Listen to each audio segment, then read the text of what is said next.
Monday brunch with Shweta में आपका स्वागत है। मैं हूं श्वेता। कोरोना वायरस का कहर लगातार गहराता जा रहा है, बढ़ता जा रहा है। आए दिन कोरोना संक्रमितों की संख्या में लगातार इजाफा देखने को मिल रहा है। आज तो यह संख्या रिकॉर्ड 35 लाख का आंकड़ा पार कर चुका है। एक दिन में जो नए मामले सामने आए हैं वो 78,761 हैं। ये क्या घबराने की बात है? लोगों के मन में अक्सर सवाल आते हैं कि क्या वायरस से बचाव के कुछ और उपाय हो सकते हैं? क्या हमारे शरीर का जो मजबूत प्रतिरक्षा तंत्र है वही एकमात्र हथियार है?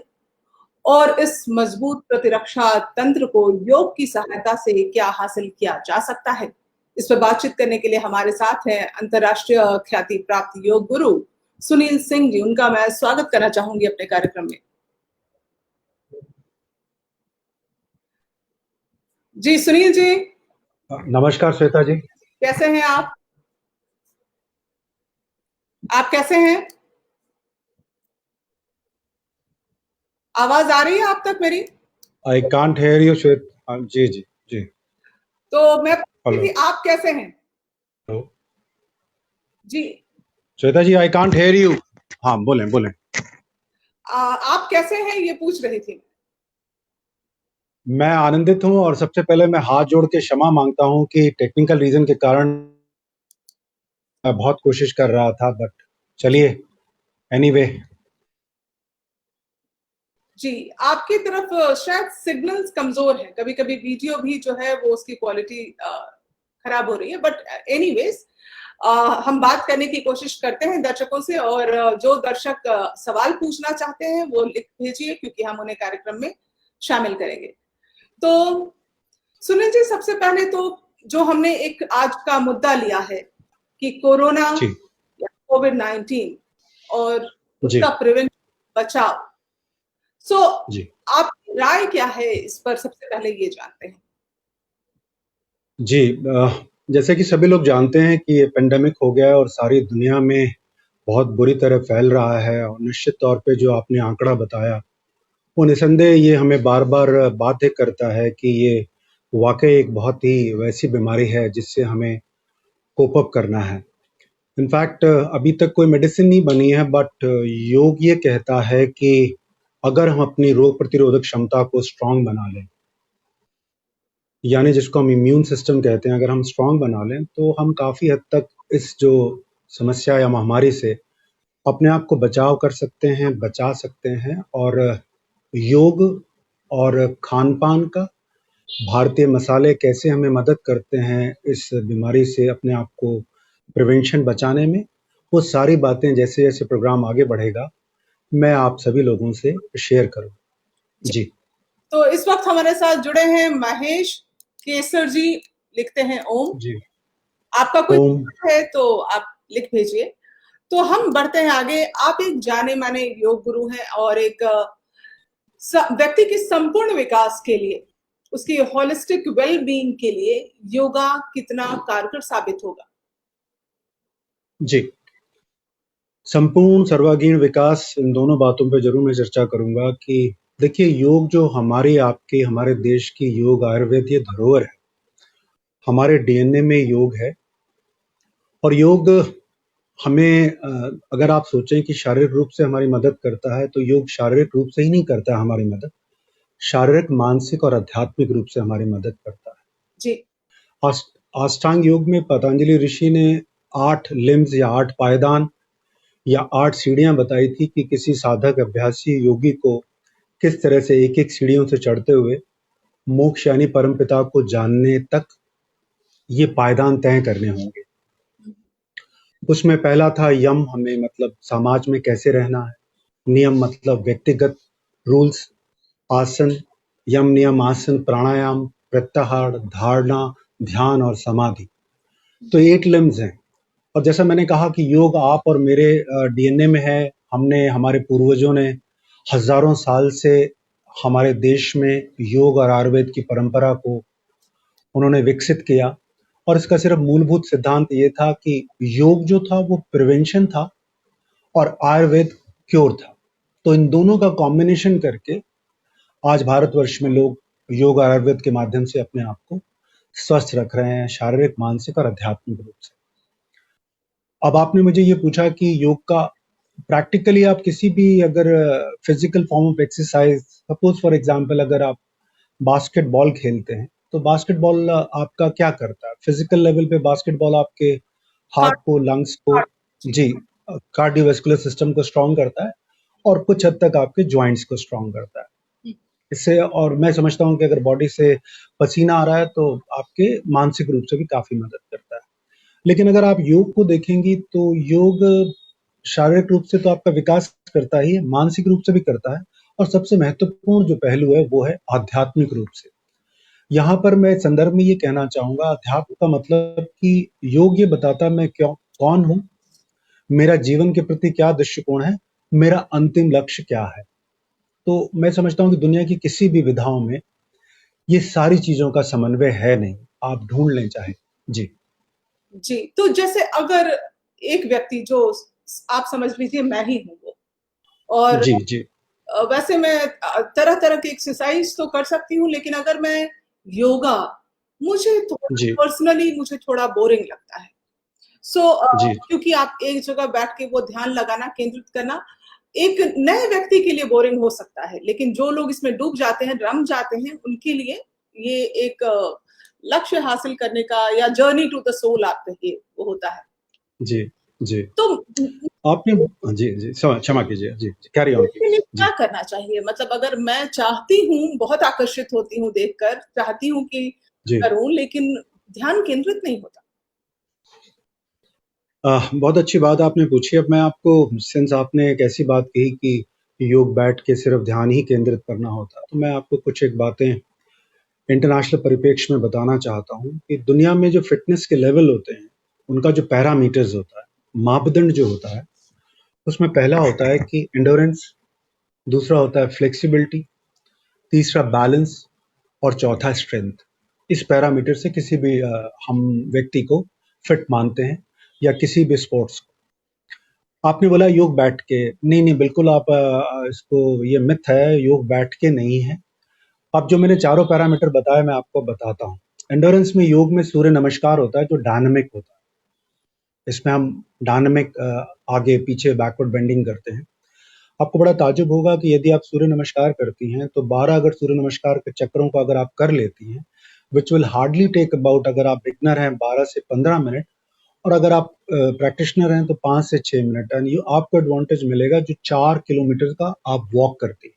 पहली बात तो एंडोरेंस की बात मैंने कही, जिसको आप स्टेमिना कहती हैं, कार्डियोवैस्कुलर सिस्टम के लिए कहती हैं, वहां मैंने कवर किया योग के सूर्य नमस्कार को। दूसरा एस्पेक्ट क्या होता है कि बैलेंसिंग।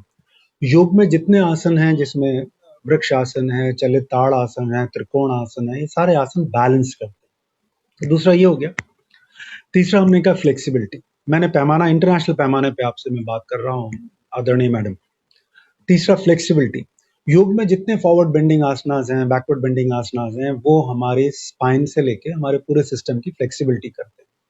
यदि आप आगे की ओर झुकती हैं तो क्या होता है कि आपके जितने इंटरनल ऑर्गन्स हैं स्टमक के अंदर, उनको स्टिमुलेशन मिलता है, तो वहाँ ब्लड का संचार फास्टर होता है। एक तो ये होता है, जब हम आगे की ओर झुकते हैं तो ग्रेविटी के आगे अपने आप को सरेंडर करते हैं। तो जब हम आगे की ओर झुकते हैं तो फिजिकल लेवल पे तो हम आगे की ओर झुक ही रहे होते हैं, लेकिन मेंटली भी हम झुक रहे होते हैं। और जीवन का सार है, जो झुका हुआ है, जो फ्लेक्सिबल है, दे टेंड टू राइज। तो आपका ये फ्लेक्सिबिलिटी का एस्पेक्ट मैंने कवर किया। चौथा एस्पेक्ट जो फिटनेस का पैमाना होता है वो होती है स्ट्रेंथ। तो योग में ऐसे आसनास हैं जो आपकी स्ट्रेंथ डेवलप करते हैं। पद्म मयूरासन है, उत्थित पद्मासन है, बहुत सारे ऐसे आसन हैं जो आपकी स्ट्रेंथ डेवलप करते हैं।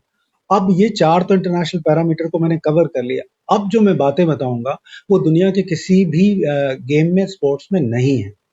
योग में शुद्धिकरण होती है, आंतरिक शुद्धिकरण, जिसमें हम षटकर्म कहते हैं। योग में प्राणायाम होता है, जिसके माध्यम से हम अपने शरीर में प्राण ऊर्जा, जिसको बायो एनर्जी पूरे यूरोपियन वर्ल्ड में कहते हैं, भारत में प्राण ऊर्जा कहते हैं, जापान में की कहते हैं और चाइना में ची कहते हैं। योग के माध्यम से हम अपनी प्राण ऊर्जा को अपने शरीर में बढ़ाते हैं, योग के माध्यम से। और उसके बाद हम ध्यान योग का एक बहुत इंपॉर्टेंट पहलू है। तो आप बताइए, दुनिया के पैरामीटर्स के हिसाब से योग तो मुझे लगता है करीब करीब 50 से 100 पायदान ऊपर है। जी जी। बताएं आप। जी जी। तो जैसे एक नए व्यक्ति को क्या क्या बातें ध्यान में रखनी चाहिए, चूंकि उसको तो पता नहीं, या अभी ऐसा माहौल भी नहीं है कि जाके वो ट्रेनिंग ले ले, तो जी ऐसे को क्या क्या बातें ध्यान में रखनी चाहिए कि अगर घर बैठ के कोई योगा करना चाह रहा है तो क्या क्या आसन जी। करे और क्या क्या ना करे। देखिए, अगर कोई व्यक्ति अभी जिज्ञासु है या शुरुआत कर रहा है, तो योग में बहुत सूक्ष्म क्रियाएं होती हैं जिसको हम सटल एक्सरसाइजेज कहते हैं। आइज की होती हैं, ब्लिंक कर लीजिए, रोटेशन कर लीजिए। नेक की बहुत सारी एक्सरसाइजेज होती हैं। ईयर्स की होती हैं, ईयर्स के बैलेंस को आपने ऐसे फिंगर किया, रब किया, ईयर के बैलेंस के लिए होती हैं। तो सूक्ष्म व्यायाम से शुरुआत करनी चाहिए, पहली बात। दूसरा, जब आपको लगता है कि आप सूक्ष्म व्यायाम करने में सक्षम हो गए, तो आपको क्या करना चाहिए, योग के ऐसे आसन जिसमें आप स्थिर पूर्वक बैठ सके। आपने वज्रासन कर लिया, भोजन के बाद योग का एक आसन होता है, फिर आपने पद्मासन अभ्यास करने की कोशिश की। जब आप इसमें धीरे धीरे अभ्यस्त होते हैं, देखिए वन डे में तो रोम भी बिल्ट नहीं हुआ है। तो मेरा ये मानना है कि एक तो आपको ये देखना होगा, ऐसी चीजें जिसमें कॉन्ट्रा इंडिकेशन, योग में भी बहुत सारे कॉन्ट्रा इंडिकेशन ऑलवेज बताए जाते हैं। फॉरवर्ड बेंडिंग आपको आसनास या क्रियाज कुछ भी नहीं करनी चाहिए अगर आपको लोअर बैक या सर्वाइकल की समस्या हो। आपको अपने ब्रेथ को नहीं रोकना यदि आप हाई ब्लड प्रेशर या हार्ट के पेशेंट हो। और मेरा ये कहना है कि जो लोग भी अपने घरों में कोविड-19 के कारण अपने घरों में बंद हैं, उन लोगों को सूर्य नमस्कार का जरूर अभ्यास करना चाहिए। अगर उनके पास समय है तो अंडर द सनलाइट अगर वो सूर्य नमस्कार का धीरे धीरे अभ्यास करते हैं, शुरू में जो नए अभ्यासी हों 4 चक्रास मतलब 4 बार 4 राउंड्स कर सकते हैं, और धीरे धीरे आप अभ्यस्त होते हुए धीरे धीरे तो ये कर सकते हैं। सूर्य नमस्कार, सूक्ष्म व्यायाम को आप कर सकते हैं। प्राणायाम निर्दोष है, जिसमें मैं नाड़ी शोधन की बात कर रहा हूँ, ये आप कर सकते हैं। आप भ्रामरी प्राणायाम कर सकते हैं। और ये इन चीजों को जब आप करेंगे, इट विल टेक 30 मिनट्स का आपका लगेगा, लेकिन 30 मिनट के बाद जैसे जैसे आप अभ्यस्त हो जाएंगे तो आपकी बॉडी में फील गुड हार्मोन्स का सिक्रेशन होना शुरू होगा। तो जैसे जैसे फील गुड हार्मोन का सिक्रेशन होना शुरू होगा, तो जैसे आप योग के प्रति जब आप शुरू में जागरूक नहीं थे और करना नहीं चाहते थे तो आप भागते थे, तो जैसे ही आपकी बॉडी में फील गुड हार्मोन का सिक्रेशन होगा तो आप योग करने की ओर भागेंगे। मैं साइंस की बात कर रहा हूँ कि और एंडोफ्रिन अलग अलग हार्मोन्स होते हैं, उन हार्मोन्स का सिक्रेशन होना मतलब सेरोटोनिन होता है, ऑक्सीटोसिन होता है। ये हार्मोन्स का जब सिक्रेशन होगा तो यू विल फील गुड। जैसे आप फील गुड करना शुरू करेंगे तो आपके बॉडी में हार्मोनल केमिकल चेंजेस होना शुरू हो जाएंगे, और आप धीरे धीरे योग के प्रति आपकी जो बाध्यता या तत्परता बढ़ती जाएगी। जी।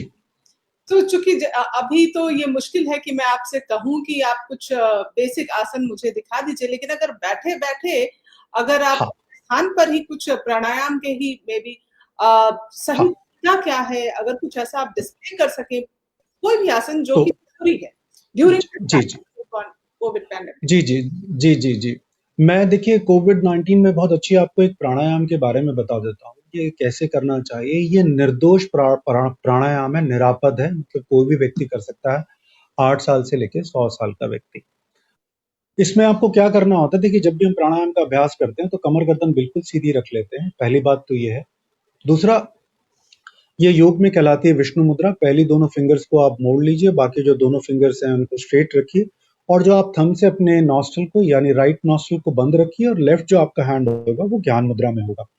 और आपने क्या करना है, लेफ्ट नॉस्ट्रल से यानी बाएं नाक से लंबा गहरा सांस भरना है, 4 काउंट करते हुए बिना रोके हुए उसको राइट से निकाल देना है, फिर राइट से 4 काउंट करते हुए बिना रोके हुए लेफ्ट से निकाल देना है। तो ये निर्दोष प्राणायाम है, मैं आपको करके बता देता हूँ, और ये भी बता देता हूँ कि इसके आपको क्या-क्या एडवांटेजेस होंगे और किस तरह से ये कोई भी व्यक्ति कर सकता है। तो इसके लिए हमने जैसे बताया आपको विष्णु मुद्रा बना ली, स्पाइन को बिल्कुल सीधा रख लिया, लेफ्ट हैंड को ज्ञान मुद्रा में रखा, अंगूठा और तर्जनी परस्पर आपस में मिले होते हैं, और लेफ्ट से हमने ब्रीद इन किया 1 2 3 4, लेफ्ट को बंद किया, राइट से श्वास निकाल दिया 1 2 3 4, फिर राइट से हमने सांस भरा 1 2 3 4, लेफ्ट से हमने श्वास निकाल दिया 1 2 3 4। ये नाड़ी शोधन प्राणायाम का एक चक्र हुआ। हर अभ्यासी को कम से कम 5 मिनट जरूर अभ्यास करना चाहिए। इस प्राणायाम से आपको क्या लाभ होगा? देखिए योग कहता है कि हमारे शरीर में 72,000 नस नाड़ियां होती हैं, उन नाड़ियों की शुद्धि श्वास के माध्यम से होती है। जैसे कि साइंस कहती है कि 70% डिटॉक्सिफिकेशन हमारे बॉडी से श्वास के माध्यम से होता है। तो आपने क्या करना है, सांस भरा काउंट करते हुए बिना आवाज के, और सांस को छोड़ा काउंट करते हुए बिना आवाज के, सांस लिया दूसरी नोस्ट्रिल से बिना आवाज के, सांस को छोड़ा दूसरी नोस्ट्रिल से बिना आवाज के। तो जब इस प्राणायाम को आप करेंगे तो ये प्राणायाम ही नहीं होगा, ये ध्यान भी होगा, ये शुद्धिकरण भी होगा। आंतरिक वात पित्त कफ तीनों त्रिदोष का ये संतुलन करेगा, बैलेंस करेगा, हमारे लेफ्ट हेमिस्फेयर को कंट्रोल करेगा, राइट हेमिस्फेयर दोनों में तालमेल और सामंजस्य बैठाएगा। क्योंकि जब हम लेफ्ट से सांस लेते हैं तो हमारा राइट हेमिस्फेयर एक्टिव होता है, जब हम राइट से सांस लेते हैं हमारा लेफ्ट हेमिस्फेयर एक्टिव होता है। इसको सामान्य भाषा में समझ लीजिए, सूर्य स्वर जो होता है जब हम राइट से सांस लेते हैं गर्म स्वर होता है, और जब हम लेफ्ट से सांस लेते हैं ये ठंडा होता है। योग कहता है कि ये स्वरों का परिवर्तन हमारे शरीर में हर 60 से लेकर 90 मिनट में स्वतः हो जाता है। लेकिन जब हम इस प्राणायाम का अभ्यास करते हैं तो हम डेलिबरेटली लेफ्ट से श्वास लेकर राइट से छोड़ते हैं, राइट से भरकर लेफ्ट से छोड़ते हैं। तो जो काम 90 मिनट में के बाद होना था उसको हमने इमीडिएटली इस प्राणायाम के माध्यम से हमने उसको इमीडिएटली कर लिया। अब क्या होगा इससे क्या होगा कि जैसे मैंने आपको बताया कि 72,000 नसनाड़ियों की शुद्धि होगी, हमारे शरीर का पूरा प्यूरिफिकेशन होगा। जब हम अपना पूरा ध्यान अपने श्वास के लेने पर केंद्रित करेंगे तो हम ऑटोमेटिकली ध्यान में आ जाएंगे। और ध्यान का मतलब होता है वर्तमान में किसी भी चीज को करते हुए अगर हमारा मन वर्तमान में है वो ध्यान कहलाता है। तो ये सिंपल सी टेक्निक कोई भी व्यक्ति कर सकता है, गर्भवती महिला से लेकर 100 साल का व्यक्ति, जो लोग जिनको लगता है वो बेड रिडन है और वो उठ नहीं सकते हैं, वो लेटे लेटे इसका अभ्यास कर सकते हैं। जिनको लगता है हम बैठ नहीं पाते हैं वो दीवार का सहारा लेके अभ्यास कर सकते हैं। और प्रैक्टिकली मेरा मानना है कि ये जो प्राणायाम है जिसमें आप श्वास को कुंभक यानी रोकते नहीं है, ये निर्दोष और निरापद प्राणायाम है और कोई भी व्यक्ति इसका अभ्यास कर सकता है। जी जी, तो मैं आपको अभी इस वक्त बताना चाहूंगी कि हमारे साथ कौन कौन है जो अभी आपको याद कर रहे हैं, कार्यक्रम देख रहे हैं। मनीषा जी जी लिखती है, नमस्कार, nice program. Thank you Manisha ji. Harry Funtoosh, Hariom JGD।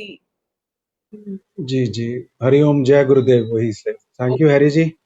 जी जी जी, सिंह नमस्कार लिख भेज रही हैं आपको। नमस्कार madam. Also rights informative session. Yogi ji जी प्रकाश जी, दुबे, प्रणाम सर। आपके साथ प्रणाम जी। तस्वीर भी उन्होंने लगाई हुई है।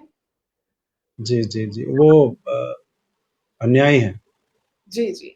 दीप्ति जी, अग्रवाल, नमस्कार सर, शी राइट्स। नमस्कार नमस्कार। दुरानी जी जी हमारे साथ हैं, वो पूछना चाहती है, एक सवाल है, ओल्ड एज में जी, किस तरह का योगा करना चाहिए? बहुत अच्छी बात पूछी, बहुत अच्छा है मैडम। ओल्ड एज में प्रैक्टिकली देखिए क्या है कि भारतवर्ष में जो महिलाओं को, जो हमारा समाज है, वो उनको जैसे ही वो प्री मेनोपॉज की स्टेज में आती है उनको भारतीय समाज उनको ओल्ड एज कह देता है। बट एक योगी के नाते मेरा ओल्ड एज में मानना यह है कि जब तक आप मानसिक रूप से अपने आप को वृद्ध या ओल्ड ना समझे, आप 100 साल के भी हों तो भी आप ओल्ड एज के ब्रैकेट या पायदान में नहीं है। हाँ, अब आपका प्रश्न यह है कि ओल्ड एज के लोगों को किस तरह का अभ्यास करना चाहिए। बिल्कुल, आपने बहुत अच्छा पूछा। मैं जो बातें आपसे शेयर करूंगा वो मैं समझता हूँ कि आपके बहुत काम आएंगी। पहली बात कि ओल्ड एज के जितने भी लोग हों उनको सूर्य की रोशनी में साल में 40 मिनट 40 दिन सूर्य की रोशनी में योग का अभ्यास करना चाहिए। और it will be much better अगर आप गार्डन में प्रैक्टिस करती हैं तो उसका क्या लाभ होगा। एक तो आपको सूर्य की रोशनी मिलेगी, जो भारत में 10 में से 8 से 9 महिलाओं को डेफिशिएंसी होती है विटामिन डी की, एक तो वो होगा। ग्रीन में, जब आप ग्रीन में आपकी आईज बार बार ग्रीन को देखती हैं तो हमारे ब्रेन को एक सिग्नल डालती हैं, पॉजिटिव अफर्मेशन, मतलब हमारे ब्रेन को बार बार वो पॉजिटिव मैसेजेस कन्वे करती हैं। 2 बार। तीसरी बात, अगर आप सूर्य की रोशनी में योग का अभ्यास करते हैं तो जो आपके शरीर में सूर्य में 7 कलर्स होते हैं, वो 7 कलर्स हमारे बॉडी के 7 चक्रास को इनडायरेक्टली और डायरेक्टली एक्टिवेट करते हैं, जिसको मेडिकल साइंस कहती है एंडोक्राइन सिस्टम। जी एंडोक्राइन सिस्टम मतलब जिसको 5000 साल पहले योगियों ने चक्रास कहा। जब क्या होगा, आप सूर्य की रोशनी में योग का भी अभ्यास करेंगे, सूर्य की रोशनी में नीचे भी रहेंगे और ग्रीन उस पे गार्डन में प्रैक्टिस करेंगे, तो कलेक्टिवली आपको सूर्य के 7 कलर्स मिलेंगे, विटामिन डी मिलेगी, योग से आपका डिटॉक्सिफिकेशन होगा। अगर आपको फिजिकल लेवल में पसीना बहुत आ रहा है तो आपके सिस्टम से सारा डिटॉक्सिफिकेशन होगा, और ब्रेथ के द्वारा आपके मानसिक डिटॉक्सिफिकेशन। एक तो ये जरूर आपको करना चाहिए। उसमें आप कोई भी अभ्यास कर सकती हैं, सूक्ष्म व्यायाम कर सकती हैं, धीरे धीरे सूर्य नमस्कार का अभ्यास कर सकती हैं, और कुछ नहीं आपको समझ में आता तो आप बैठिए सूर्य की रोशनी में प्राणायाम कर लीजिए। आपको और भी कुछ नहीं समझ में आता तो आप क्या कर सकते हैं कि सूर्य की रोशनी में आप वॉक कर लीजिए, वो भी आपकी बड़ी मदद करेगी। उसके अलावा ये बात आपको जरूर जाननी होगी कि भारत में महिलाएं, आपको पता होगा कि विटामिन डी एंड कैल्शियम की डेफिशिएंसी उनको होती है, तो 2 ग्लास आपको दूध का जरूर सेवन करना है। दिन में 1 बाउल आपको कर्ड लेनी है, और रात वाले दूध में आप 1 चम्मच अगर आप घी गाय का डालेंगे और चुटकी भर हल्दी डालेंगे तो आपके जॉइंट्स में लुब्रिकेशन आएगा, आपके जॉइंट्स स्ट्रांग होंगे। और अभी मैं इसको आपको सूर्य से इसका वो बैठा देता हूँ तालमेल। आप कितना भी मिल्क या विटामिन कैल्शियम का इंटेक कर लेते हैं, अगर आप विटामिन डी आपकी बॉडी में डेफिशिएंसी है तो वो कैल्शियम एब्जॉर्ब नहीं होगा। तो इसलिए ये बात ध्यान रखिए। 10 से 12 ग्लास आप जल का सेवन जरूर कीजिए किसी भी ऋतु में। हाँ, कि हालांकि प्रैक्टिकली तो योग कहता है कि आपका हर 20 केजी में अगर आपका वेट 60 केजीज है तो आपको 3 लीटर जल का सेवन करना चाहिए किसी भी ऋतु में। 12 के 12 महीने आपको ये ध्यान रखना चाहिए। लेकिन फिर भी हम ये कहते हैं कि 10 से 12 ग्लास अगर आप जल का सेवन करते हैं तो आपकी किडनी को डिटॉक्सिफाई करने में सहायता मिलेगी। एक तो ये, last but not the least, आपको हर कीमत पे रोज रात को ध्यान करना चाहिए। अब ध्यान के बारे में लोग बड़ी बड़ी बातें करते हैं कि सर हमें क्या ध्यान करने के लिए हिमालयस पे जाना चाहिए और कैसे करना चाहिए। तो ध्यान का बहुत सिंपल एक टेक्निक मैं आपको बता सकता हूँ। ध्यान के लिए आपको क्या करना चाहिए, जब आप रात में सोते वक्त, अगर आप जब आपने भोजन वोजन ग्रहण किया और उसके बाद आप सो रहे हैं तो उससे पहले आप दीवार का सहारा लेकर दोनों हाथ ज्ञान मुद्रा में रख लीजिए। स्पाइन को बिल्कुल सीधा रखिए, बिल्कुल सीधा रखिए। मैं आपको बिल्कुल बेसिक ध्यान बता रहा हूं जो कोई भी इंडिविजुअल कर सकता है, बहुत सिंपल। आपने क्या करना है कि 4 काउंट तक ब्रीद इन करते हुए, नाक से श्वास भरते हुए 4 काउंट तक ब्रीद इन करते हुए अपने पेट को बैलून नुमा फुलाना है, और डबल दी काउंटिंग आपको मुंह से श्वास को निकाल देना। 4 आपने ब्रीद इन किया और 8 को आपने मुंह से ऐसे निकाल दिया। जब आप सांस भर रहे हैं तो आप काउंट करते हुए अपने पेट को बालून नुमा फुलाएंगे। जब आप सांस छोड़ रहे हैं मुंह से तो अपने पेट को अंदर की ओर पिचकाएंगे। ये सोने आप मन, जी जी जी जी, हाँ हाँ बोलें। खाने और खाने डिनर और उसमें कितना गैप होना चाहिए जब आप ये एक्सरसाइज करते हैं? देखिए, मोरलेस देखिए, भारत में तो आपको मालूम है, भारत में बुद्ध धर्म, जैन धर्म, इन्होंने कहा कि सूर्य अस्त से पहले आपको रात का भोजन ग्रहण कर लेना चाहिए। लेकिन फिर भी एज योगी मुझे मालूम है बहुत सारे लोग वर्किंग होते हैं और संसार में रहते हुए सारी चीजें ये बहुत मुश्किल होती हैं। बट फिर भी मेरा ये मानना है, जब before going to your bed, because अभी होता क्या है मैं आपको बताता हूँ इसका क्यों ऐसा योग कहता है। एक तो रात का भोजन आप बिल्कुल अल्पाहारी लेना चाहिए, अल्प मतलब बहुत कम लेना चाहिए। योग में कहावत है कि मॉर्निंग का जो नाश्ता होता है वो लाइक ए राजा, और दोपहर का जो लंच होता है लाइक ए क्वीन, और रात का जो भोजन आप करते हैं बैगर या पॉपर जैसे आपको करना चाहिए। एक तो ये बात हो गई। भोजन के हर कीमत पे ध्यान रखिएगा, भोजन के पश्चात मिनिमम 1.5 घंटे का गैप जरूर होना चाहिए। उसका कारण बताता हूं मैं आपको क्यों। सपोज फॉर एग्जाम्पल आपने भोजन किया और आप तुरंत लेट जाते हैं, तो हमारे शरीर में एक जठराग्नि होती है जो भोजन को डाइजेशन या भोजन को पचाने में मदद करती है। और जब हम भोजन खाते हैं तो हमारे शरीर का पूरा जो रक्त होता है वो हमारे पेट में आ जाता है, जिसको हम ब्लड कहते हैं। अगर आपने भोजन खाने के बाद 2 घंटे बाद आप सोते हैं तो हमारा जो ब्लड है वो पूरा हमारे भोजन को पचाने में लग जाएगा। परिणाम स्वरूप क्या होगा कि जब आप सोने जाएंगे तो आपको बहुत ही उत्तम नींद आएगी। एक तो ये बात हो गई। दूसरा क्या होगा कि जब फिर जो मैंने आपको ये ध्यान की टेक्निक बताई, इसको आप प्रैक्टिस करेंगे। ये ध्यान की टेक्निक आपकी कैसे मदद करेगी, जब हम 4 काउंट करते हुए सांस लेते हैं और पेट को बैलून नुमा फुलाते हैं और 8 काउंट करते हुए हम सांस को छोड़ते हैं, तो हम पहला मानसिक रूप से हम क्या करते हैं, मानसिक रूप से हमारा ध्यान रहता है काउंट करने में और छोड़ने में। यदि हम 5 मिनट करते हैं तो हमारा ध्यान 5 मिनट के लिए लगा। इस पहला तो ये हुआ। फिजिकल एस्पेक्ट में जब हम सांस को 4 काउंट तक भरते हैं और 8 काउंट तक बाहर जब मुंह से निकालते हैं, तो जब हम सांस को बाहर निकालते हैं, प्रोलॉन्ग करते हैं, तो हम अपने शरीर से डिटॉक्सिफिकेशन करते हैं, फिजिकल एंड मेंटल। फिजिकल हम कैसे करते हैं? जो हमारे लंग्स में स्टोर्ड नेगेटिव ऊर्जाएं हैं उनको, हमारे लंग्स में जो स्टोर्ड कार्बन डाइऑक्साइड उनको, और हमारे शरीर के एक एक सेल्स एंड टिश्यूज में स्टोर्ड नेगेटिव भावनाएं, विचार, जिनके द्वारा हम कभी 10 साल 15 साल पहले कुंठित हुए थे, उन भावना और विचार को हमने दबाया, लेकिन हम इस प्रश्वास के प्रोलॉन्ग के माध्यम से उनको हम निकाल देते हैं। जैसे कि श्वास का निकलना मृत्यु है, जैसे कि निद्रा मृत्यु है। आपको बड़ा ताज्जुब होगा, जीवन में 3 चीज स्वतः घटती हैं।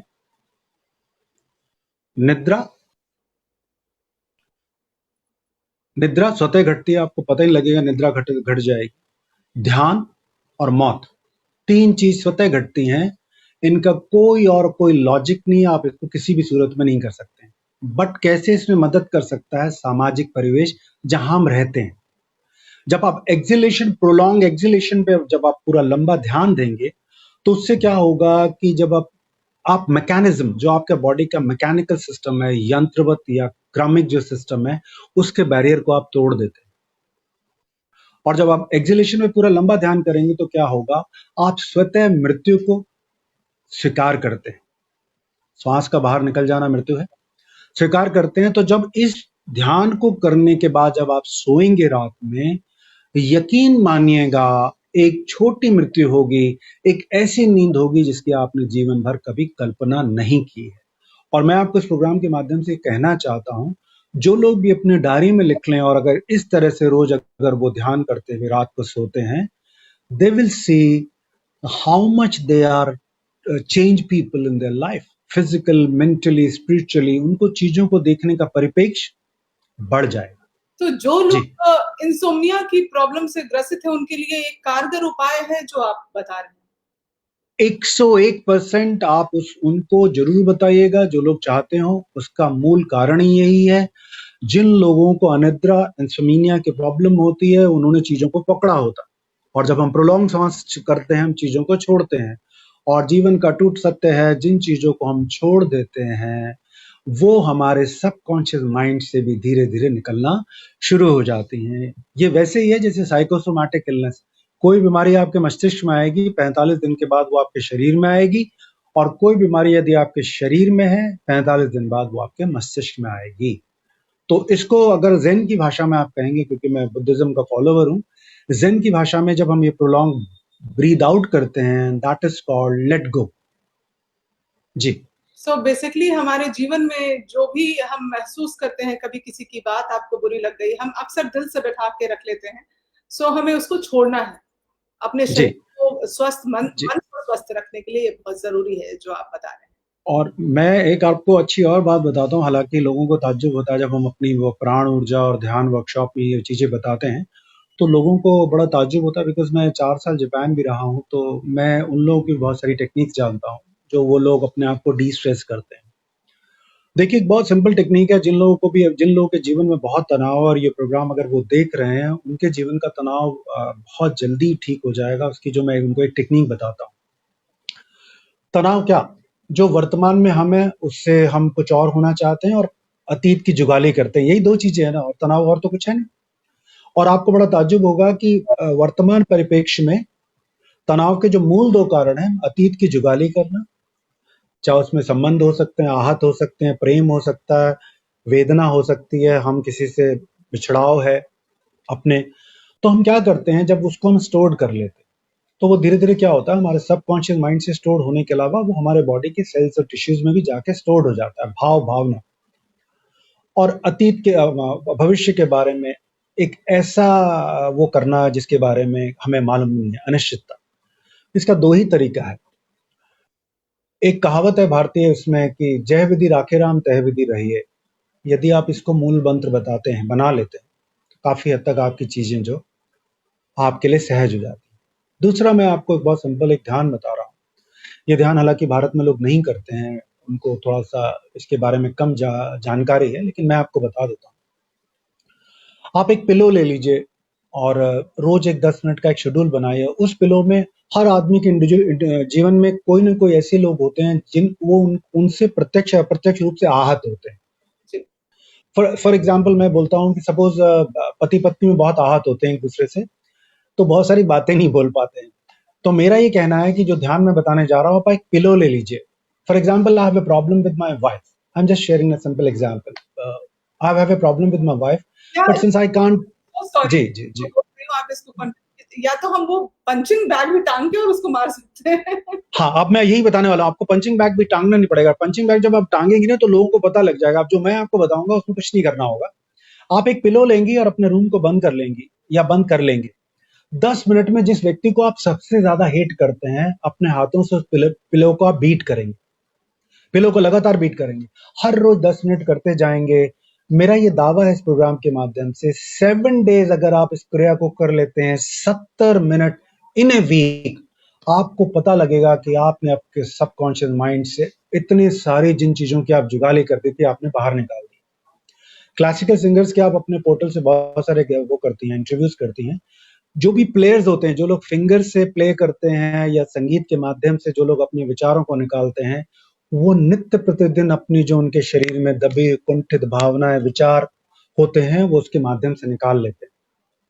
और ये जो मैं आपको थेरेपी बता रहा हूँ, ये थेरेपी भी सेम उस तरह की थेरेपी है जिस तरह से आप संगीत तबला प्लेयर करें या संगीत में आप कोई फॉर एग्जाम्पल तबला प्लेयर बनते, वो जब उसमें बहते हैं तो they start playing very fast and all that. तो अल्टीमेटली क्या होता है, they start sweating from here. आपको मालूम है, they start sweating from here. This is the part, this is the place when you, जब आप डी स्ट्रेस हो रहते हैं तो आपकी बॉडी, आपके जो स्वेट ग्लैंड्स हैं, वहां से दबी हुई कुंठाओं को निकालती है। मैं कुंठाओं की बात कर रहा हूँ, स्वेट की बात ही नहीं मैं कर रहा। 7 डेज ये फॉर्मूला, इतना शानदार फॉर्मूला है, it will help you out a lot. दूसरा एक बहुत सिंपल है जो कि आप बड़ी आसानी से कर सकती हैं। हम उन लोगों को बताते हैं जिन लोगों को बात बात में बहुत गुस्सा आता है।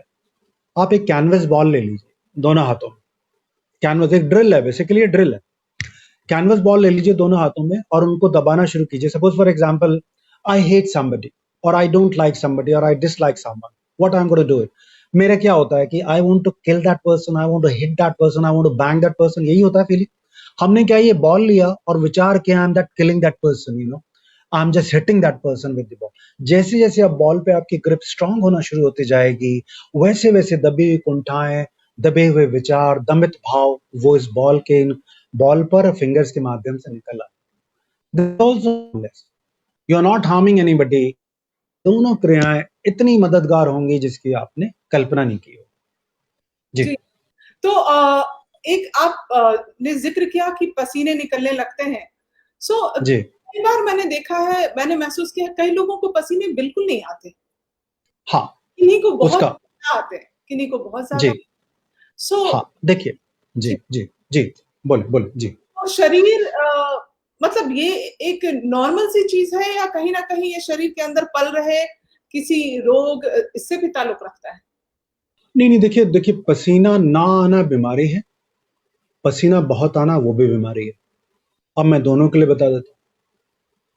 ईश्वर ने कहा जो मध्यम ने कहा है, सारी चीज मध्य में होना चाहिए। मध्य में प्रेम, मध्य में घृणा, मध्य में वात्सल्य, मध्य में प्रसिद्धि, मध्य में धन। इसका क्या मतलब है? इसका मतलब है पसीना ना आना भी एक डिजीज है और पसीना बहुत आना भी डिजीज है। अब जिनको पसीना नहीं आता, साइंटिफिकली क्या है, उनके जो स्वेट ग्लैंड्स होते हैं वो ब्लॉक हो जाते हैं।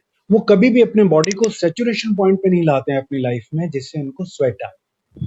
मैं आपको एक बहुत अच्छी बात बताता हूँ। हमारे स्टूडेंट्स आते हैं, हमारे विमेन बहुत आती हैं जिन्होंने बोला कि सर हमें तो 10 साल से पसीना नहीं आया, बट योग करने से हमें पसीना आया। योग करने से आसन में जब हम स्थित हुए तो हमें पसीना आया। बिकॉज योग का एक मूल सिद्धांत है, जब हम कोई आसन करते हैं तो उसमें स्थित होते हैं। स्थिर सुखम आसनम, ऐसी स्थिति जिसमें हम सुखपूर्वक रुक सकें। योग अगर सूर्य नमस्कार है, डायनामिक है और मोरलेस वो स्टैटिक है, मतलब स्थिरता की बात है। तो उससे उनको धीरे धीरे उनको वो निकलना शुरू हो जाता है पसीना, क्योंकि इससे पहले उन्होंने अपने जीवन में कभी भी अपने आप को सैचुरेशन पॉइंट पे नहीं डाला था। जैसे कि पानी को बॉयल होने में 100 टेम्परेचर चाहिए होता है, ऐसे लोग अपने जीवन में जब भी वो किसी भी गिवन सिचुएशंस में होते हैं, उनका टेम्परेचर बॉडी का नहीं, मनोस्थिति का जो टेम्परेचर होता है वो 60-70 से ऊपर नहीं जाता। परिणाम स्वरूप उनको पसीना नहीं आता। एक तो ये हुआ। दूसरा क्या हुआ कि मेरा अपना अनुभव है, इसको कोई अन्यथा ना ले। बहुत सारे लोग जिनको पसीना नहीं आता है, वो किसी को अपना मानते नहीं और किसी को अपना बनाते नहीं। योग कहता है, रो ले अगर दिल रोता है, हंस ले अगर दिल हंसता है। मेरा मतलब यह है कि अगर आपका दिल रोने को करता है, यू मस्ट क्राई। अगर आपका दिल हंसने को करता है, यू मस्ट फील हैप्पी। एक तो ये। अब जिनको ज्यादा आता है, ज्यादा के लिए उनके जो स्वेट ग्लैंड्स हैं वो ज्यादा काम करते हैं, बट उनके लिए मैं बहुत अच्छी रेमेडी बता सकता हूँ, उनके लिए काम आ जाएगी। जिनको भी ज्यादा पसीना आता है, what they are suppose to do कि वो लोग जो अपने वाटर जिसमें शावर लेते हैं, टब में पानी लेके उसमें हाफ लेमन स्क्वीज करें। एक तो ये कर सकते हैं। और दूसरा वो क्या कर सकते हैं कि बिफोर टेकिंग ए शावर वो फिटकरी जो होती है उसको थोड़ा सा पानी में उसको मिक्स कर लें और शावर लें। और वाटर का इंटेक बढ़ा के रखें। वाटर का इंटेक बढ़ा के रखें। जैसे मैंने कहा कि पर केजी आपको पर 20 केजी से 1 लीटर चाहिए होता है। और suppose my weight is 80 KG, तो I am suppose to drink 4 litre water in a day. और तीसरा जो इम्पोर्टेंट बात है, जिन लोगों को पसीना कम आ रहा है या जिनको पसीना ज्यादा आता है, मैं उनको एक बहुत सिंपल रेमेडी बता देता हूँ। कई बार ये देखा गया है कि साइंटिफिकली आपकी बॉडी में जिंक का कम होना भी एक बहुत बड़ा रोल प्ले करता है आपको पसीना ज्यादा आना।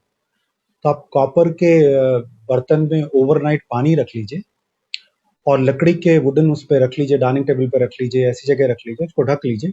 मॉर्निंग में बिफोर ब्रशिंग योर टीथ उस पानी को आप पी लीजिए, 1 ग्लास 2 ग्लास धीरे धीरे।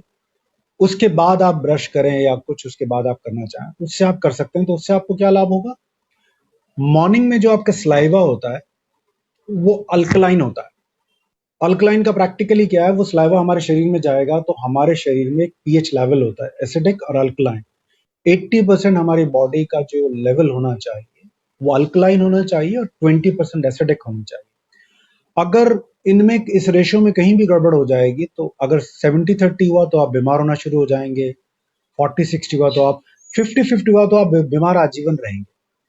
तो इससे भी आप ठीक हो सकते हैं और ये उनके लिए बहुत लाभप्रद होगा जिनको हाई ब्लड प्रेशर और लो ब्लड प्रेशर। जी जी, मैं दर्शकों को भी जोड़ना चाहूंगी। योगिनी शबनम हमारे साथ हैं। प्रणाम सर जी। आशा प्रणाम प्रणाम। आशा संपत जी लिखती हैं, very nice, thank thank you madam. You. And Mahesh Kesar, right, they are all enjoying the show. हमारे साथ सुनीता बुद्धिराजा जी हैं। जी अच्छा लग रहा है, साथ साथ कर भी रही हूँ और बहुत अच्छी बात शी इज सेइंग। बट इसमें एक सवाल जो मेरे मन में है, अच्छा। हेलो जी जी। एक सवाल जो है कि योग से वजन कितना कम हो सकता है? ये हाँ, क्योंकि आप अगर प्राणायाम कर रहे हैं तो बेसिकली उसका आपका वेट लॉस से क्या रिलेशन बहुत अच्छी बात पूछी है ma'am. Can I take a water please? Excuse me. है?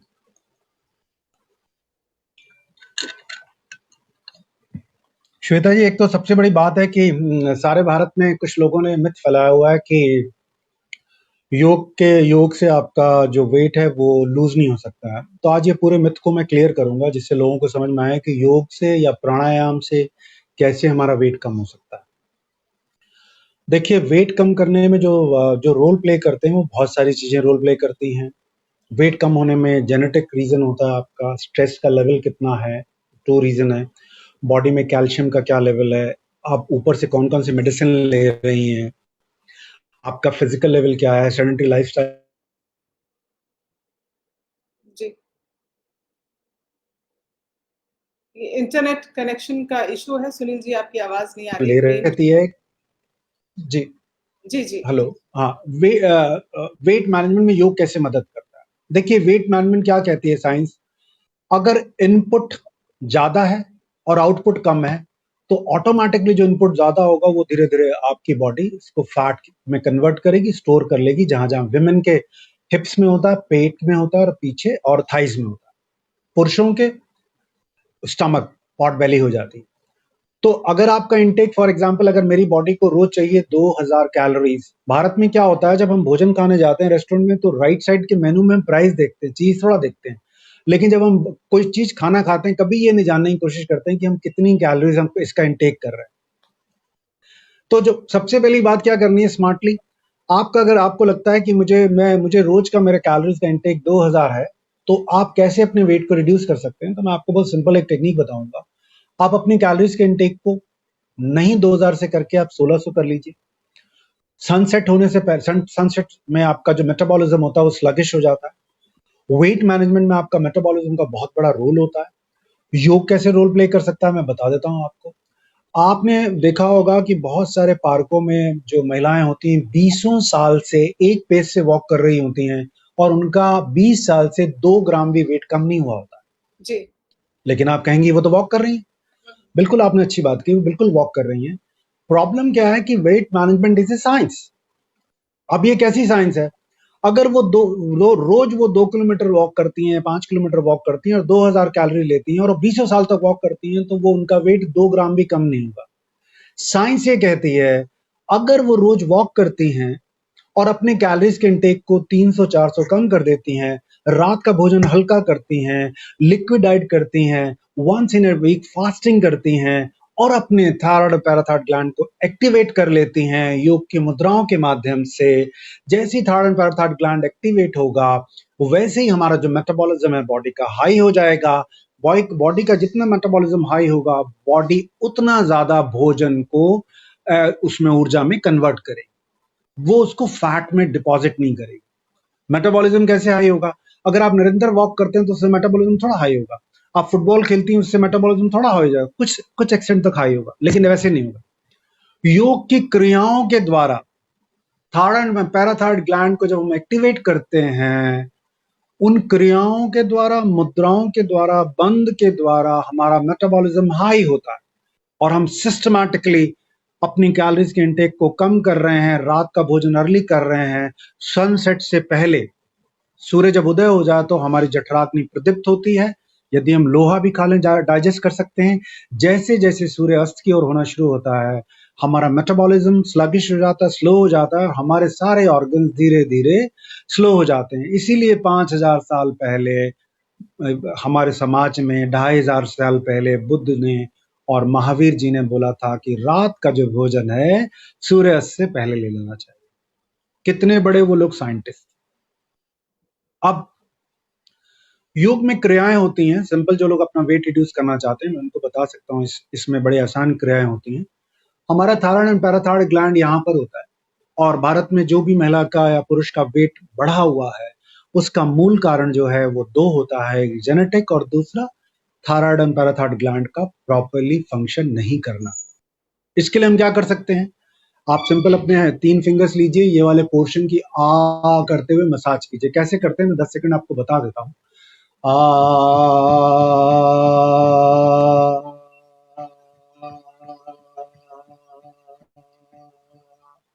इसको आप रोज 1 मिनट पहले क्रिया इसको करिए। जब आप हाथों से मसाज करते हैं, यहाँ पे रक्त का संचार भली भांति होता है, वहां पर थायराइड ग्लैंड और पैराथाइरोइड ग्लैंड स्टिमुलेट होता है। जैसे ही ये दोनों ग्लैंड्स की कार्य क्षमता ठीक होगी, आपकी बॉडी में जो स्टोर्ड फैट है उसको वो ऊर्जा में कन्वर्ट करना शुरू कर देगी। पहली क्रिया ये हो गई, सिंपल है। मैम सुन रही हैं? हेलो? सुन रही हूँ। हाँ। बिल्कुल सुन रही हूँ। दूसरी क्रिया में आपने क्या करना है? आपने नाक से सांस भरना और इमेजिन ये करना है कि आप गले से श्वास भर रही हैं। इसको हम उज्जाई श्वास की क्रिया कहते हैं। ये भी बहुत सिंपल है। ये देखिए, हमने नाक से सांस भरा, अपने गले को कॉन्ट्रैक्शन किया,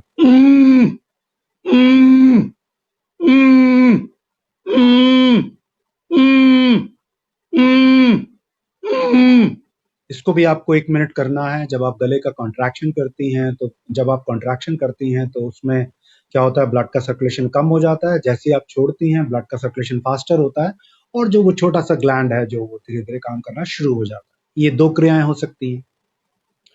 तीसरी क्रिया आप क्या कर सकती हैं? अपने आप टंग को पूरा बाहर निकाल लीजिए और घड़ी से देखकर 30 सेकंड इसको कर लीजिए। इसको आपने अपनी टंग को बाहर निकाला और यहां देखा, और 30 सेकंड आप घड़ी से देख के कर लीजिए। इससे भी आपका क्या होगा कि थायराइड एंड पैराथाइरोइड ग्लैंड दोनों एक्टिवेट हो जाएंगे। थर्ड ग्लैंड एक्टिवेट होगा तो आपके बॉडी का मेटाबॉलिज्म हाई होगा। पैराथायरॉयड ग्लैंड अगर एक्टिवेट होगा तो आपके बॉडी को कैल्शियम एब्जॉर्ब करने में मदद हो। राइट जी। जी जी। सूर्य नमस्कार वंडरफुल फॉर्म ऑफ एक्सरसाइज। जो लोग भी दुनिया में अपना वजन कम करना चाहते हैं, सूर्य नमस्कार दुनिया में आसन है, प्राणायाम है, ध्यान है, कार्डियोवैस्कुलर सिस्टम के लिए बहुत अच्छा होता है, हमारे लंग्स के लिए तो बहुत अच्छा होता है, उसके अलावा हमारे जॉइंट्स के लिए बहुत अच्छा होता है, हमारे मस्तिष्क के लिए बहुत अच्छा होता है। सूर्य नमस्कार अपने आप में एक कंप्लीट पैकेज है जी। जी, तो क्या स्त्री और पुरुष के लिए कुछ अलग तरीके के व्यायाम है या फिर उनको सेम ही कर सकते हैं? नहीं देखिए, कंपैरेटिवली दोनों के लिए सेम होते हैं, बट हमारे यहाँ क्या होता है, जब जिस तरह के स्टूडेंट्स आते हैं, सर मेरे को डॉक्टर ने बोला कि मेरा T3 कम है या T4 कम है, तो हम उनको कुछ होमवर्क सजेस्ट करते हैं। कुछ महिलाएं आती हैं जिनको नी से रिलेटेड प्रॉब्लम होती है। अदरवाइज अगर आप स्वस्थ हैं तो सारे प्राणायाम, आसन, सूक्ष्म क्रियाएं, ध्यान सब लोगों के लिए एक सामान्य है। 9 से 90 साल का व्यक्ति इसका अभ्यास कर सकता है और इससे लाभान्वित हो सकता है। राइट। तो जैसा हमने कार्यक्रम में ये भी कहा था कि हम डाइटरी से रिलेटेड भी आपसे बातचीत करेंगे, तो कोई सवाल है तो आप पूछ सकते हैं, अन्यथा अभी सुनील जी ये कोविड प्रिवेंशन के लिए डाइट पर जो ध्यान देना है वो किस तरह का होना चाहिए? बहुत अच्छा आपने प्रश्न पूछा और मुझे लग रहा था कि ये बात जरूर होनी चाहिए। देखिए, कोविड-19 प्रिवेंशन, योग एंड डाइट। अब मैं आपको एक्सटर्नली इंटरनली दोनों बातें बताऊंगा। कोविड-19 एक वायरस है।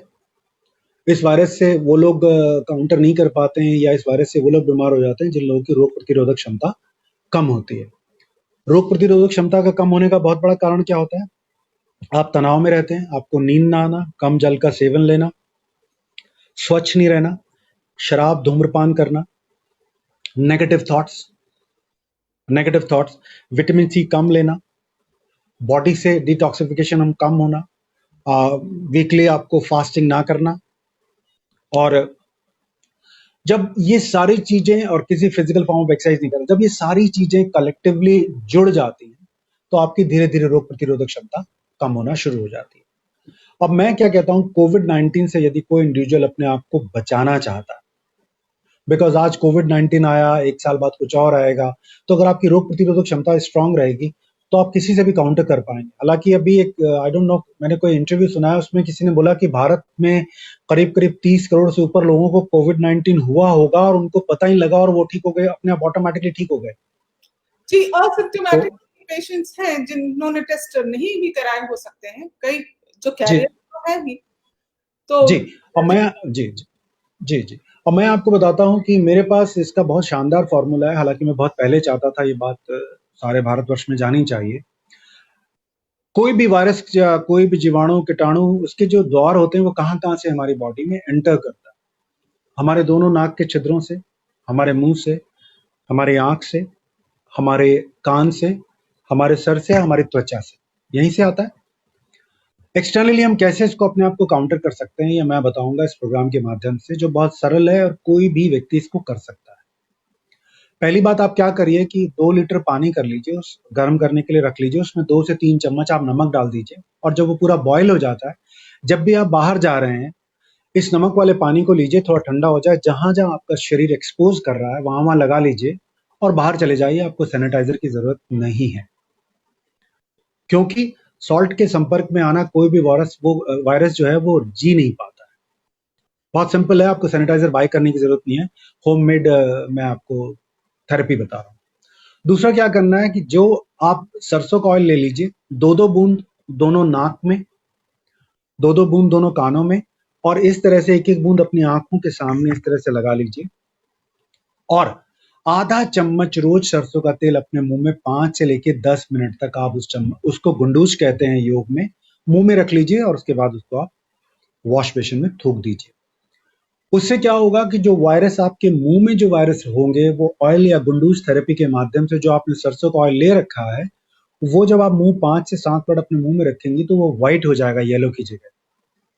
उसको आप वॉश बेसिन में थूक दीजिए और उसके बाद कुल्ला कर लीजिए। किसी भी तरह का वायरस अगर आप रोज करते हैं तो किसी भी तरह का वायरस आपके मुंह में टिक नहीं पाएगा। दोनों नाक में डालने से जब आप सरसों का तेल डालेंगे तो हमारे हेयर्स होते हैं, कोई भी वायरस ये लेयर बना देती हैं, ये एक वॉल बना देते हैं और वो वायरस बाहर से ही एंटर नहीं कर पाएगा। आइज के नीचे आप ऐसे लगा लेंगे नीचे तो वायरस एंटर नहीं कर पाएगा। और दोनों कान में यदि आप सरसों का ऑयल डालती हैं तो वायरस कान से एंटर नहीं कर पाएगा। और जैसा मैंने आपसे पहले ही कहा है कि एक्सटर्नल आपने क्या किया, वो सब लगा लिया तो वायरस आपके शरीर में एंटर नहीं करेगा। तो हमने क्या किया, एक्सटर्नली पहला प्रोटेक्शन ये है। इंटरनली इंटरनली ऐसा क्या करना चाहिए कि हम इस वायरस से अपने आप को बचा सकें। हमारा ये मानना है कि ये जो वायरस है इसकी दो तरीके होते हैं। जब ये पहला वायरस जो ये आता है नाक से, तो ये कुछ दिन मुंह में रहता है और कुछ दिन मुंह के बाद वो फिर हमारे लंग्स में चला जाता है अगर वो मुंह से नहीं गया। तो उसके लिए बहुत सिंपल एक गरारे की टेक्निक है जिसको आप कभी भी कर सकते हैं।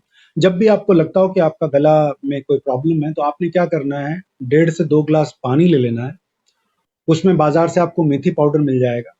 मेथी पाउडर ना हो तो आपके पास, तो आप उसमें 1 से 1.5 चम्मच सेंधा नमक डाल लीजिए, चुटकी भर हल्दी डाल लीजिए और इस पानी को बॉयल होने दीजिए। और थोड़ा सा इसमें चाय की जो ग्रीन टी की पत्ती हो या हम जो नॉर्मल चाय पीते हैं उसको डाल दीजिए। इसको बॉयल होने दीजिए। छान के इससे रोज शाम को रात को सोने से पहले आप गरारे कर लीजिए। उससे क्या होगा, हीट से जो वायरस होते हैं, हीट से अगर हम उनको गरारे करते हैं, बार बार करते हैं, तो हीट से जो वायरस होते हैं वो मर जाते हैं। बहुत सिंपल है ये भी, इसको कर सकते हैं आप। अब मैं आपको एक और फॉर्मूला बता रहा हूँ जो हम इसको काउंटर कर सकते हैं। आप 2 लीटर पानी गर्म कर लीजिए, उसमें 2 से 3 चम्मच अजवाइन डाल दीजिए, उसको बॉयल होने दीजिए।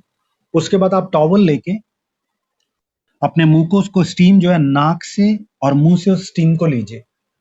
तो हमारे जितने लंग्स में, नाक में, गले में जो भी म्यूकस होगा, म्यूकस जो होगा जो थिक हो जाता है, इस स्टीम से वो पतला हो जाएगा। जैसे ही वो पतला हो जाएगा तो वो नाक और मुंह के रास्ते, rather than going to your lungs, वो हमारे पेट में चला जाता है। और पेट का हमारा जो पीएच लेवल होता है वो ज्यादा होता है, उसमें ऐसे एसिड्स होते हैं कि वो इमीडिएटली उसको बर्न कर देते हैं जो भी वायरस है। ये भी बहुत आसान तरीका है, ये घर पे हो सकता है। अब मैं सिंपल एक काढ़े की बात करता हूँ जो कोई भी व्यक्ति अपने घर में बना सकता है। स्टीम को आप क्या कर सकते हैं कि ऑल्टरनेट डेज में कर लीजिए। Oil before taking a shower and all वो आप कर सकते हैं, बहुत आसान है। क्योंकि अभी कोविड-19 का जैसा लोग बोलते हैं कि इट माइट कैरी टिल दिसंबर, तो आज अगर इस प्रोग्राम अगस्त में ये प्रोग्राम कर रहे हैं, अगर लोग इसको फॉलो करते हैं तो उनको बहुत मदद मिलेगी। अब बात आती है काढ़े की। काढ़ा आपको क्या करना है, आपने क्या करना है, 1.5 गिलास पानी ले लीजिए। उस 1.5 गिलास पानी में, हर घर में मुझे मालूम है तुलसी जरूर होती है, अगर आपके पास तुलसी नहीं है तो 3 से 4 ड्रॉप आप तुलसी वाला वो अर्क डाल सकते हैं। और 4 काली मिर्च लीजिए, उसको मैश कर लीजिए। 2 लौंग लीजिए, उसको मैश कर लीजिए। और चुटकी भर हल्दी ले लीजिए और इसको आप बॉयल होने दीजिए। चुटकी भर जायफल का पाउडर अगर आपके पास हो वो भी ले लीजिए, इसको बॉयल होने दीजिए। अगर आपके पास जायफल नहीं है तो घर में लहसुन होता है हर के, हाफ लहसुन को लीजिए, उस क्लोव को आप वो कर दीजिए और इसमें डाल दीजिए। इसको बॉयल होने दीजिए। जब ये 1.5 ग्लास से 1 ग्लास रह जाता है, इसको आपने कैसे पीना है ये सबसे बड़ी चीज जो आपको समझनी है। जब आप इस पानी को ले लेते हैं और आपको पीना है तो उस रूम में बैठेंगे जिस रूम में आपको एसी या पंखा नहीं चलाना है, और इस पानी को सिप सिप पीना है। बिफोर टेकिंग शावर भी आप इसको ले सकते हैं। इस पानी को जैसे आप लेते जाएंगे सिप सिप, आपकी बॉडी में हीट जनरेट होगा और आपकी बॉडी से पसीना आना शुरू हो जाएगा। अगर आपकी बॉडी में को फौरन ये वायरसेस एंटर कर गए हैं तो इसके द्वारा क्या होगा, वो बर्न करेंगे और स्वेट के माध्यम से वो बाहर निकल जाएगा। तो ये तो आंतरिक और बाह्य रूप से मैंने आपको बताया। क्योंकि हमारा ये कहना है कि डाइट और योगाभ्यास इसमें क्या मदद करता है, तो आप बड़े आसानी से, जिन लोगों को भी ये समस्या लगती है और बचाना है, तो मैं आपको बहुत सिंपल एक फॉर्मूला बता देता हूँ। आपने क्या करना है कि गिलोय की गोली मिल जाए तो ले लीजिए, नहीं तो गिलोय की डंडी मिल जाती है बाजार में, वो भी मिल जाती है, उसका जूस भी मिल जाता है। अब मैं जूस के थोड़ा बता दूं आपको। 1 कप आप गुनगुना पानी ले लीजिए। अगर आप ये काढ़ा पी रहे हैं तो इस काढ़े में आप 1 चम्मच गिलोय भी डाल सकते हैं, चुटकी भर अश्वगंधा भी डाल सकते हैं, इसको फिर पी सकते हैं। यदि आप कहते हैं आप ये काढ़ा नहीं पी रहे हैं, फिर आप अपने आप को कैसे हेल्दी रखना है, तो वो मैं आपको बता रहा हूँ।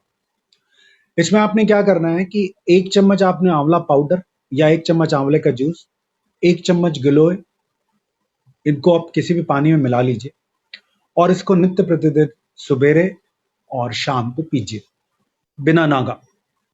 इसको टिल दिसंबर पी लीजिए।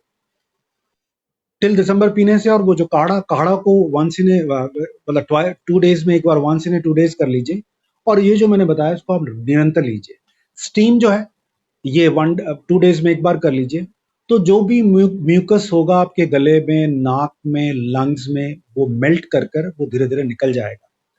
और अब मैंने अपने वीडियो में भी बोला था कि मैं आपको एक ब्रीदिंग टेक्निक सिखाने जा रहा हूं जो बहुत सिंपल है, जो कोई भी कर सकता है, और इस वायरस से लड़ने में आप बहुत सक्षम होंगे। जी कैसे कर सकते हैं? ये इतनी सिंपल टेक्निक है, कोई भी कर सकता है।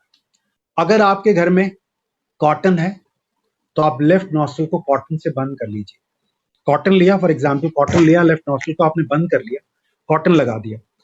10 मिनट राइट नॉस्ट्रिल से सांस लीजिए और छोड़िए। मॉर्निंग में कर लीजिए और इवनिंग में कर लीजिए। सिर्फ कॉटन लगाइए और 10 मिनट राइट से सांस लीजिए और राइट से ही छोड़िए। कॉटन लगा रहेगा तो लेफ्ट से सांस नहीं आएगा। ये प्राणायाम तो मैं इसको नहीं कहूंगा, हालांकि, क्योंकि मैं तो सामान्य लोगों को बता रहा हूं। प्राणायाम में क्या होता है, हम बंद कर लेते हैं और राइट से सांस लेते हैं, राइट से छोड़ते हैं।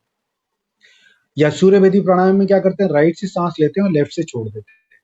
बट मैं यहाँ प्राणायाम के उसमें बात ही नहीं कर रहा हूँ, मैं सिंपल लोगों को बता रहा हूँ कि कैसे वो अपने आप को बचा सकते हैं। वो एक कॉटन लेंगे, लेफ्ट नॉस्ट्रिल को उस कॉटन से बंद कर लेंगे, घड़ी से देखकर ठीक 10 मिनट मॉर्निंग में और 10 मिनट इवनिंग में राइट से ही सांस लेंगे और राइट से ही छोड़ेंगे। अब राइट से ही सांस लेना, राइट से ही सांस छोड़ना कैसे साइंटिफिकली आपको कोविड-19 के प्रिवेंशन में मदद करे, ये मैं आपको बता देता हूं। यौगिक साइंस कहती है जब हम राइट से सांस भरते हैं तो वो गर्म होता है, और जब हम लेफ्ट से भरते हैं तो वो ठंडा होता है। तो अगर हमने घड़ी से देखकर 10 मिनट राइट से सांस भरा, राइट से ही छोड़ा, तो हमने क्या किया, 10 मिनट गर्म सांस लिया। और गर्म सांस हमने अपने बॉडी में लिया तो हमारे शरीर में प्राण ऊर्जा बढ़ जाएगी। प्राण ऊर्जा बढ़ने से हमारे शरीर में जितने विजातीय टॉक्सिन्स वो बर्न होंगे, वो जलेंगे। और वो जलेंगे तो कोई भी ऐसा जो फॉरेन का जो वायरस हमारी बॉडी में है वो बर्न हो जाएगा। जी जी जी जी।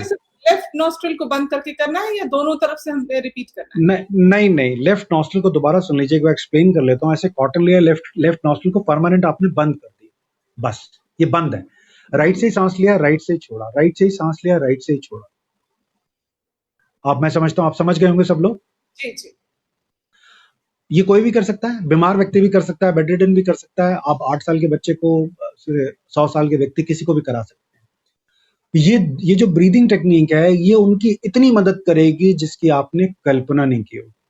और अगर किसी को अंदेशा है कि मुझे कोविड-19 है तो मैं 3 का फॉर्मूला आपको बता देता हूं, वो आपकी बड़ी मदद करेगा।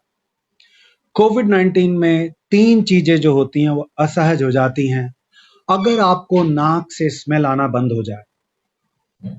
फॉर एग्जाम्पल, अगर आपको किसी चीज की खुशबू नहीं आ रही है तो यू माइट बी सफरिंग। दूसरा, किसी भी मीठी चीज का स्वाद ना आना। 2, और तीसरा, मैंने श्वास भरा और 15 सेकंड यदि मैं अपना श्वास नहीं रोक पा रहा हूं तो मुझे अलर्ट हो जाना चाहिए। और जो हमने ये सारे प्रिवेंशन बताए हैं, अगर आप इनको फॉलो करते हैं तो होम उसमें आप ठीक हो जाएंगे। मैंने बोला ना आपको 39-40 करोड़ लोग शायद भारत में इससे गुजर के होके चले गए होंगे। जी, और एक आपको जी जी जी माफ कीजिए। हाँ, आपके जो केसेस रिपोर्ट हुए हैं उसमें 27 लाख तो रिकवरी के भी रिपोर्ट हुए हैं। जी जी जी। और आपको मैडम बड़ा ताज्जुब होगा कि 27 लाख को कोई मेडिसिन थोड़ा बनी है देश में, सारी दुनिया में नहीं बनी हुई है।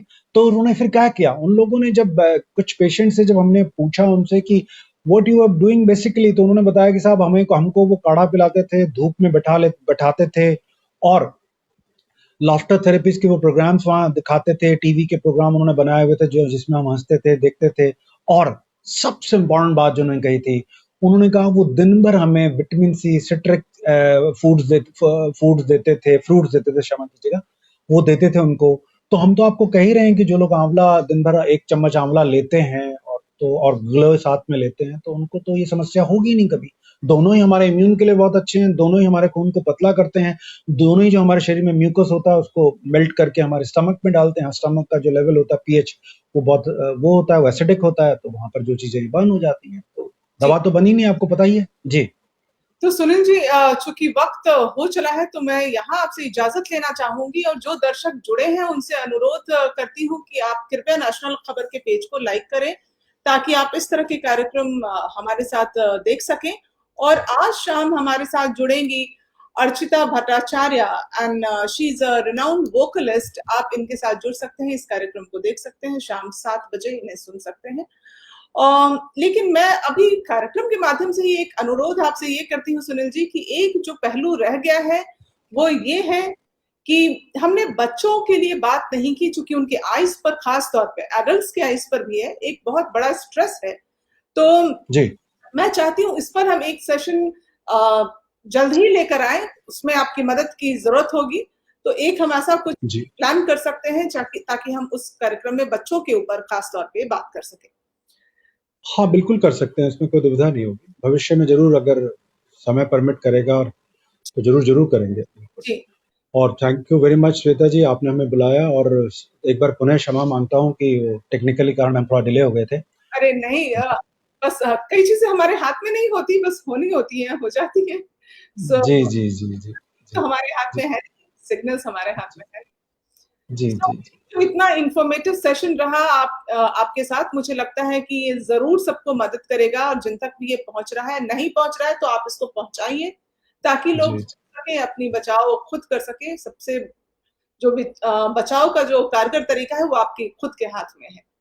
तो जी, जी। Thank thank you thank so you very much. Thank you very much. Take care. Thank you. धन्यवाद।